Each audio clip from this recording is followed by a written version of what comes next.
Welcome back here to Inside Indy. Joining us in the studio she's an attorney here in Indianapolis, Natalie Chavis. Hi. Hi, how are you, Natalie? Well, how are you? Fine, good to see you. Thanks for coming into our studios today for Inside Indy. Natalie is the author, as well as an attorney, of a book called Adopting Tigers. So we're going to talk a little bit about her practice and then talk about the book itself. So what does an adoption attorney do? I mean, obviously you deal with adoptions, but I take it it's a lot more than we know and understand. Well, it is. And about 99% of my practice are wardship adoptions or foster care adoptions. So the adoptions I specialize in is where children have been abused, unfortunately, and neglected. And they've become wards of the state of Indiana. Okay. Yeah. Let's talk about the state of our children who are not in a home, in a family situation. Right. What is it like in Indiana? Where do we stand? Do you have any statistics or a feeling about what's going on? Yeah, sure. Since 2012, the amount of children in the foster care system in the state of Indiana has increased by about 80%.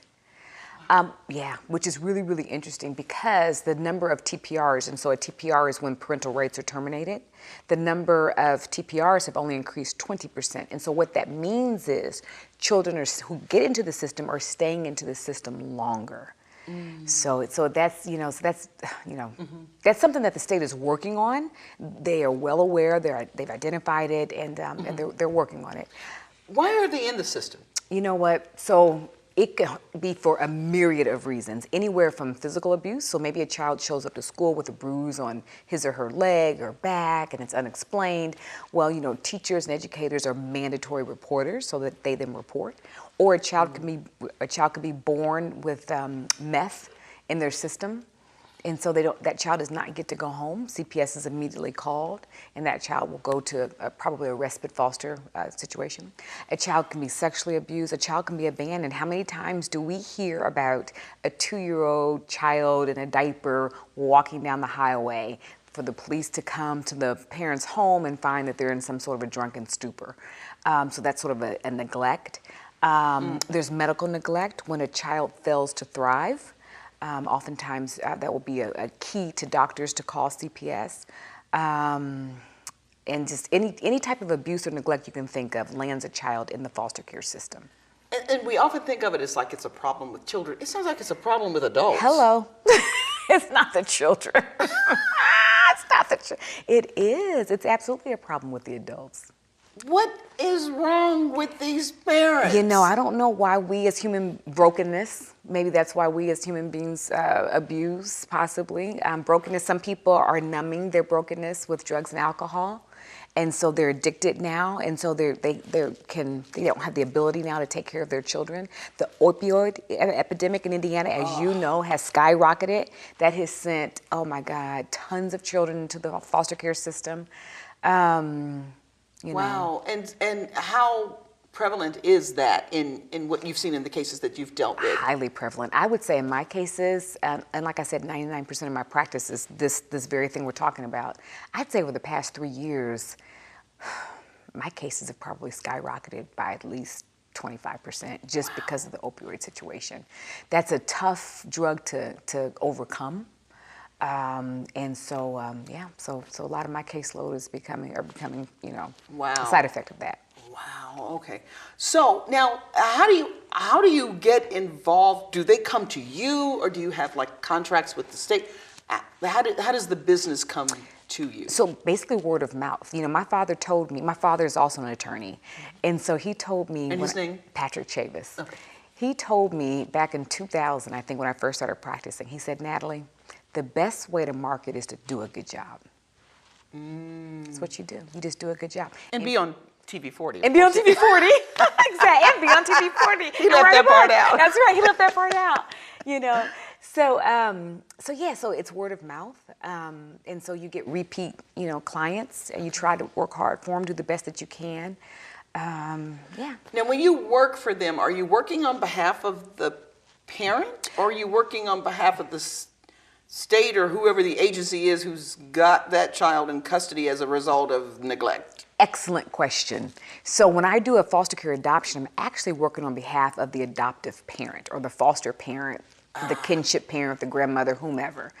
And so, but what happens is the Department of Child Services will assist with the adoption if a child is eligible for assistance. So that's how it's kind of intertwined. That's how they kind of get involved. But you're not working for the Department of Child Services. And sometimes you have to go against the Department of Child Services. So it's good that you're not working for them. Okay. So if you're there on behalf of the foster parent / adoptive parent, then what's the struggle for them typically? What are they running into that they have to call on you? If they have the child in custody, is the birth parents trying to get them back? What's going on there? That could happen. By the time they call an adoption attorney, the parental rights have already either been terminated or in the process of being terminated. However, the biological parents can always file an appeal, so that's something that can always complicate sort of the foster parent's adoption.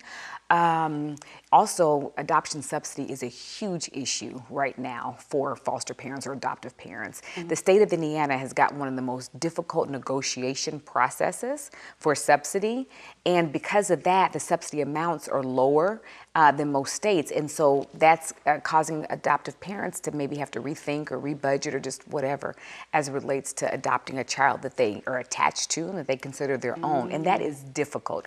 And I think that we need to do more. The state needs to do a lot more to address the subsidy issues. Okay, and so by subsidies you mean what they're paying them to house and feed and take care of that child? Correct. So right now, a licensed foster parent will get a per diem to help, like you said, feed, house, the child. And after the adoption, that amount, if the child qualifies, decreases substantially in most cases. And so maybe the child's been doing gymnastics or the child has just been, I have a client right now who says, Natalie, this amount they offered doesn't take care of daycare for me. So how can I continue on with this adoption? So I hear that time and time and time and time again. Do most parents or foster parents in that situation end up adopting? What's the rate? How often does it turn into I'll say this: the adoptions get disrupted at a rate higher than what I'm comfortable with, and higher that I've seen. And I've been practicing foster care adoption law for about 19 years. So I'd say since about 2014-ish, I've seen disrupted adoptions at a rate that's unprecedented. Wow. Okay. Yeah. Well, I commend you. And actually, being a foster parent has always been something that's interested me because I don't have any children. And I went through fertility. I'm telling all my business out here. But it didn't work. Okay. And so I've thought about it. But there's this fear factor of, would we work well together, the child, and not having children all these years, I don't know how well I would adjust. What would you say to somebody like me who has, we've thought about being a foster parent, possibly adopting a child? What do you say? I would say foster first. And I would say become licensed, and even before you take a child in to live with you, maybe become a respite foster parent. And what's that? And that's a really neat thing. So a foster parent can, say they go on vacation or just need a break, they can actually let a respite foster parent, take some time with their child to give them a break. So it's kind of a situation. So you can do that for 5 days, a month, or just what have you. And then you can kind of see, is this a system that works for me? Do I get to attach? You can just work it all out, right there to see. Okay. But respite foster parents are needed, as well as, full-on foster parents. So that's what I would say. Okay. Yeah. So we're going to go to the book, but if someone did want to contact you about that, how would they do that? I would be more than glad to help. I do foster care adoptions for everyone in every county in Indiana, all over Indiana. And so they can either call me at 317-762-9209, or they can email me at nnchavis@gmail.com. All right. Very well said. The book, Adopting Tiger. And your name on the book is Chavis Fisher. Yes. Okay. A little confusing. So we're going to switch here a little bit for Natalie. Hat on. Yeah. So tell us about the book, Adopting Tiger. So Adopting Tiger is a short book with a huge impact. And so the premise of the book is this. Two foster families are attempting to adopt the same foster child. And it takes you through the twists and turns of each family situation. The reader has to kind of figure out what's going to happen, who's going to get the child, kind of what's going to happen. But all the while, the book shows how all this turmoil is affecting the child. And a lot of times children don't have voices in these situations. And so that's what I'm trying to show. I'm also trying to show that broken systems and broken adults affect and break children. That's just the bottom line. They bring in the world. I mean, the children become broken, and then we wonder why they're broken. Right. Because, it goes back to the adult. So, It does. so is this based on your experiences? I mean, did you collect all of them over the years? I gotta tell somebody about this in a book. Well, you know what? There was a period I just needed to purge. I had so much that I had seen and I had experienced, and people would ask me questions, or I'd go to a foster care agency and give a talk, and they would ask other questions, and it just dawned on me, maybe if I just got all this in one book, people can read it and kind of get a feel for, okay, I know how that system works now. I understand this, a little bit more, or I understand that my child's best friend who happens to be a foster child who I know nothing about. So the book is not just for foster parents, it's for anybody who likes family.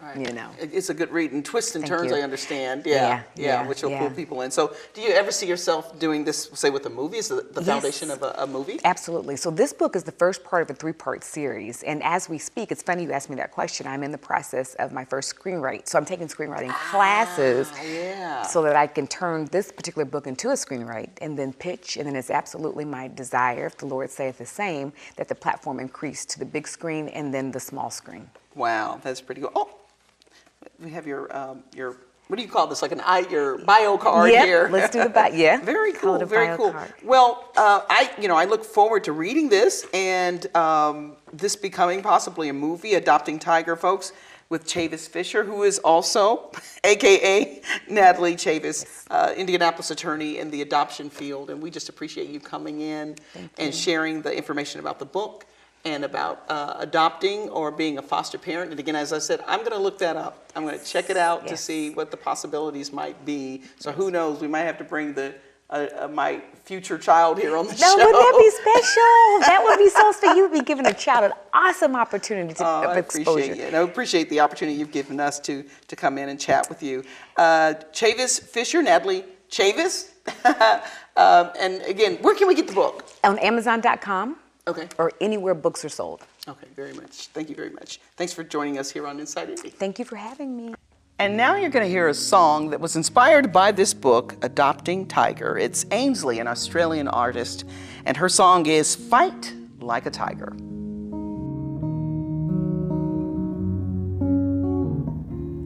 I didn't ask to be here, but now I am, and now I breathe. Now I've lived through what I've seen. Somebody please shine a light over me. Good people try, they come and